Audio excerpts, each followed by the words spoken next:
long-awaited Superman trailer is finally here, giving us a clear sense of what this movie has in store. Now let's dive into the highlights and break it all down. And if you're new to the channel, please like, subscribe, and turn on the notification bell so you won't miss any movie updates and interesting movie reviews. Now let's get into it. The trailer opens with a dramatic shot of Superman having a rough landing, possibly from battling a powerful foe or just a cleverly framed trailer moment. Either way, is clearly in bad shape, setting a grim tone right from the start. We see Clark rushing through a bustling crowd to his job at the Daily Planet, where iconic details like the globe-topped building are faithfully recreated. Inside the newsroom is alive with activity.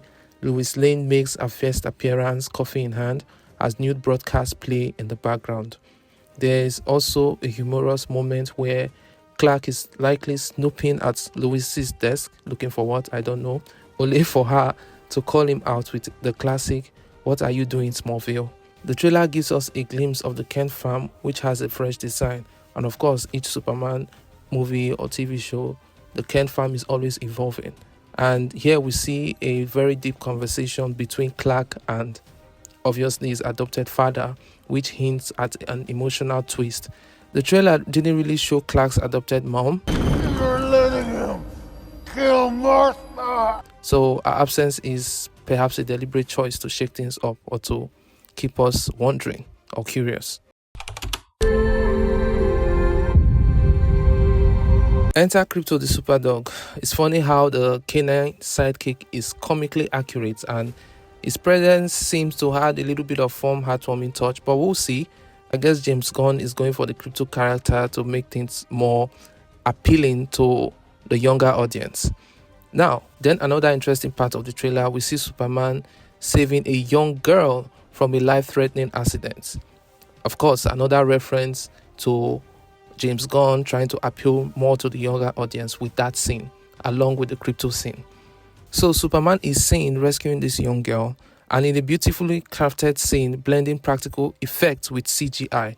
Now, later, we catch a glimpse of Lex Luthor, played by Nicholas Hoult. This version of Luthor exudes wealth and power. His office positioned in a massive, imposing skyscraper. Looking at Nicholas Hoult's version of Lex Luthor, it looks slightly better than what we got with Jesse Eisenberg. His version looks more character relatable to what we see in the comics. And of course, Luthor's frustration with Superman is palpable, and he is seen holding what looks like a kryptonite-loaded revolver. Although there's no clear proof that the trailer provides as that revolver being kryptonite loaded, it might as well be an ordinary gun, but who knows, we'll get to see it in the movie. Also, in another scene of the trailer, in a striking sequence, Superman breaks out of a containment cell in a visually dynamic shot with a wide angle, almost like a GoPro-like effect, and this seemed to highlight his decision to prioritize saving the city over submitting to authorities. And one emotional moment shows a child in a poverty-stricken area raising a makeshift Superman flag, emphasizing Superman's role as a global symbol of hope.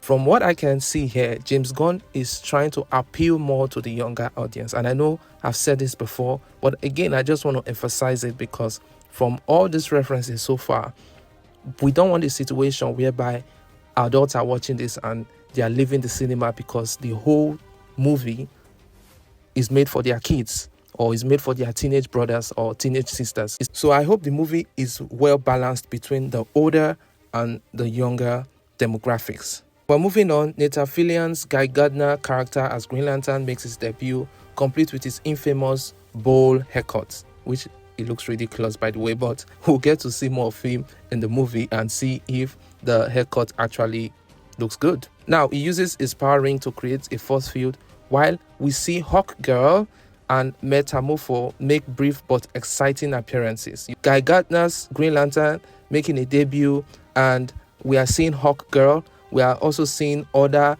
characters. We don't want a situation whereby the movie ends up getting all these characters from the comic books and making it look like a Justice League movie instead of a Superman standalone movie. How many of you are there? The Fortress of Solitude makes a very poignant scene, and it shows the destruction of a robot which possibly symbolizes the loss of Superman's last connection to his Kryptonian heritage. Maybe the robot was his father. It's the inflow of DC characters making it look more like a Justice League movie than a Superman standalone movie. We see an unexpected twist with Superman battling what appears to be like Mr. Terrific, hinting a deeper conflict within the narrative. And the trailer concludes with Superman and Lois Lane sharing a romantic and floating kiss, which, of course, in most Superman movies or TV shows, has made a remarkable scene throughout the whole Superman movie franchise or universe. So my final thoughts, this trailer has set the stage of an exciting and emotional journey. While some CGI polishing still remains needed, the overall tone and visuals are impressive.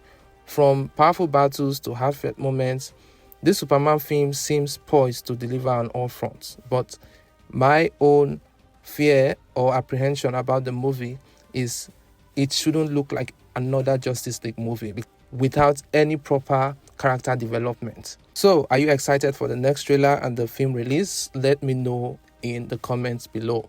And let me also know your opinions about this trailer. And if you've not subscribed, please do well to subscribe and like this video.